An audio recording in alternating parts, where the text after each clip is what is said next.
Okay, so today we are going deep on something I think a lot of people know at least a little something about, but maybe not the whole story. Hmm. Manga, Oh, yeah, yeah. Japanese comics, right? Hmm. But they're a lot more than just comics, Oh, way like we're more. going to see today. Absolutely. And what we're going to find out is how this art form, this storytelling medium, Yeah. really connects with young people all over the world. Yeah. So much so that it's become this huge global phenomenon. Yeah, it really has. I mean, I have to admit, I've definitely skimmed a few, just out of curiosity, Um, but I really don't have the full picture. yeah, and I think, a lot of folks they see it in bookstores. They All right. they see the anime adaptations, the movies, but there's a deeper story here. Yeah, And that's what we're going to unearth today. exactly. And we've got some pretty great sources too for this deep dive. A Absolutely. really cool plan for a viral YouTube post, Yeah. actually. That breaks down manga really well. That's great. And a bunch of articles, Yeah. looking at its global impact, its history. I mean, it's fascinating stuff. Yeah, the history's so interesting. It really goes back a lot further than most people think. Yeah, that's what I was surprised by. Yeah. When I was looking at this stuff, I was like, Mhm. it wasn't just like, oh, last 50 years, this has been a thing. Right, right. Our sources actually point to the 12th century Wow. with these scrolls called Choju Giga. I think I'm pronouncing that right. Yeah, Choju Giga. Yep. And they're these incredible depictions of animals Hmm. acting like humans, Yeah. kind of a really early form of visual storytelling. It's amazing how even back then that idea of Yeah. sequential art telling a story through pictures, it was already Yeah. taking shape. It's fascinating. Yeah. But okay, so when did the word manga come into the picture? So the actual term manga, we see it pop up first, attributed to Santo Kyoto. This Okay. is 1798. Okay.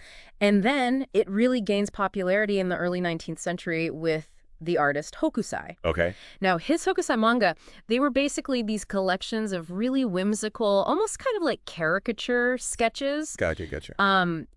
So you can see it's evolving, right? Yeah. From these grand scrolls to these more individual, playful drawings. Okay, but how did we get from those playful drawings to, like the manga we see on the shelves today with these, Right. crazy art styles and the epic storyline? The epic stories, yeah. I think World War II is a turning point here. Okay. Yeah. The post-war era in Japan, There. this is where things really shift. Okay. Our sources highlight this. During the U.S. occupation, there was a big influx of American culture, Oh, interesting. comics, Disney animation, Yeah. all of that started influencing Japanese artists. Okay. And then comes the visionary, Osamu Tezuka, Okay. often called, and rightfully so, the god of manga. Oh, the god of manga. Yeah, I mean, he revolutionized the medium, Okay. with his creations, like Astro Boy. He wasn't just telling simple stories. Right. He introduced these complex narratives, this dynamic paneling to Mhm. guide the reader's eye, and these iconic character designs. Yeah. The large, expressive eyes, the Yeah. really emotive Well, faces. it's distinctive. Very distinctive. Yeah. And this period, it's considered the golden age of manga. The golden age. Yeah, and we see the emergence of key genres that are still huge today. Okay. Like shoujo manga, specifically for young women, Uh-huh. often focusing on relationships and personal growth. Okay. And then seinen, which is geared towards adult men, Okay. exploring, more mature themes and complex plots. So that's where the building blocks kind of modern manga Yeah. really came together. Absolutely. Okay, so fast forward to now. Yeah. Manga is like everywhere, right? It's global. Globally, yeah. And especially with young people. Yeah. I mean, what is it about these series like Naruto, One Piece, Attack on Titan Yeah. that really captures their imagination? Well, our sources, they point to the really relatable themes Okay. and this huge diversity of genres. These series, they're often set in these fantastical worlds, Right. but they delve into universal human experiences, Mm-hmm. the power of friendship, Yeah. loyalty, the search for identity, even societal issues. So it's not just They're like superficial. superficial action. Yeah. It's like there's a depth to it. Yeah. And that's what connects with people. Yeah, and our sources also emphasize this, that manga often creates a deeper emotional connection with readers compared to, say, some Western comics. That's interesting. You know, there's a real emotional depth there. I can see that. Yeah, I mean, Yeah. you get so invested in these characters. Yeah, and their journeys. Yeah, their journeys, yeah. And the variety, I think that's key too. Okay. It's not just one type of story, you know? Right. The mangakas, the manga artists, they're so competitive that it really pushes them to create high-quality storytelling across so many genres. Yeah. Whether you're into fantasy or slice of life, supernatural, psychological thrillers. Yeah. There's something for everyone. There really is. It's amazing how many different genres there are. Yeah. But it's clearly more than just entertainment, though, right? Right, exactly. Our sources talk about this cultural footprint that manga has. You know, how does it actually shape identities? Well, it gives readers this window into different lifestyles, different cultural values, all through these really imaginative narratives.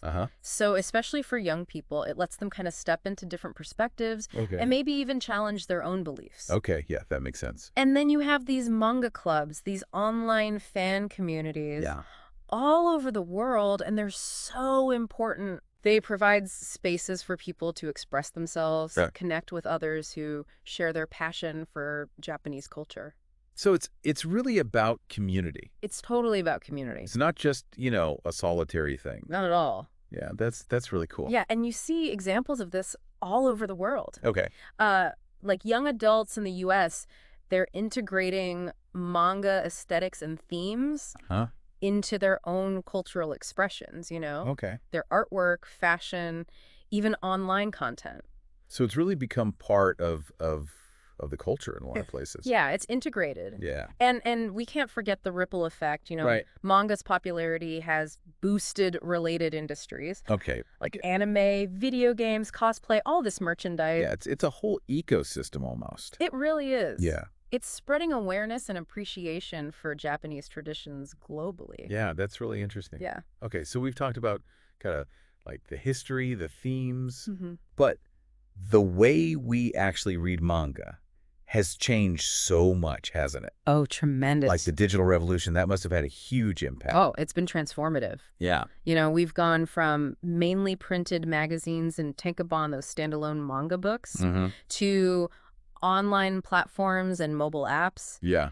It's made manga so accessible to a global audience. Yeah. And the simultaneous releases in different languages. Yeah. That's a game changer. That makes a huge difference. Absolutely. I mean, you don't have to wait for translations anymore. No more waiting. You know, it's right there. Right there. Yeah, that's so cool. Yeah. And the localization efforts are really important too. Okay. The translations, the cultural adaptations, it's all got to be top notch. Yeah. You want to make sure it's still, you know, authentic to the original. And we're seeing more collaborations now. Okay. Between Japanese and non-Japanese artists. Interesting. Leading to these really interesting hybrid forms of manga. So it's evolving even further. It's always evolving. Okay. So speaking of evolving, one of our sources mentions this rise of mature themes in modern manga. Yeah. Yeah. Like how is that impacting, you know, younger readers especially? Well, it's a complex issue. You know, we're seeing more series tackling things like mental health, sexuality, societal issues. Right. And there's been a big increase in LGBTQ plus representation. Okay. Which is, you know, really important for inclusivity. Yeah, for sure, for sure. It allows young readers to see themselves reflected in these stories. Yeah, representation matters. It absolutely does. Okay, so we've talked about all this stuff, but just how big is this phenomenon? Yeah, huge. Yeah, like what are the numbers? Well, in 2022, the Asia-Pacific region was dominant. Okay. About 75% of global manga consumption. Wow. But demand in North America and Europe is growing fast, thanks in part to digital access. Makes sense. And it's worth noting that, you know, the global landscape is diversifying. You have South Korean webtoons, Chinese manhwa. Right. So it's not just Japan anymore. Yeah, it's really spreading. It's spreading. That's really cool. Yeah. Okay, so we talked about how manga can like influence identity. But can we like dig a little deeper into that personal impact? Absolutely. You know, especially for young people. So manga really aids in identity construction. Okay. You know, readers get immersed in these worlds. They follow these characters who are going through challenges, growing as people. And they can explore different lifestyles, different values, all in this, like, safe space. It's almost like a way to experiment with different... trying on different... different perspectives and values, Yeah. That's really interesting. And this immersive storytelling, it can lead to self-reflection and real personal growth. Because they connect with these characters, with their story. Yeah, it's powerful stuff. It is. And the social aspect we talked about, that amplifies this. The fan communities, online and offline, they give spaces for collaboration, for creative expression, fan art, writing, a sense of shared appreciation. That's so cool. It's really amazing. Yeah, so it's really more than just, reading something for fun. Oh, way more. Right. It's this cultural touchstone, this way to connect, to learn about yourself. Absolutely. It's a journey that started with those ancient scrolls, transformed in the post-war era, and now it's this global digital phenomenon. It's incredible. Yeah, and it connects with young people through these diverse, relatable stories, and it's leaving its mark on the world. So to sum up, manga isn't just entertainment. No. Right? It's a huge part of identity, cultural exchange, social connection. It's all of that. It's amazing. Yeah, and it makes you wonder, given its history, its reach, what's next for manga? Yeah, what will it look like? What innovations, what cultural impacts? Yeah, I mean, it's already so diverse, it's hard to imagine what's next. What new forms will emerge, Yeah. What new voices will we hear from?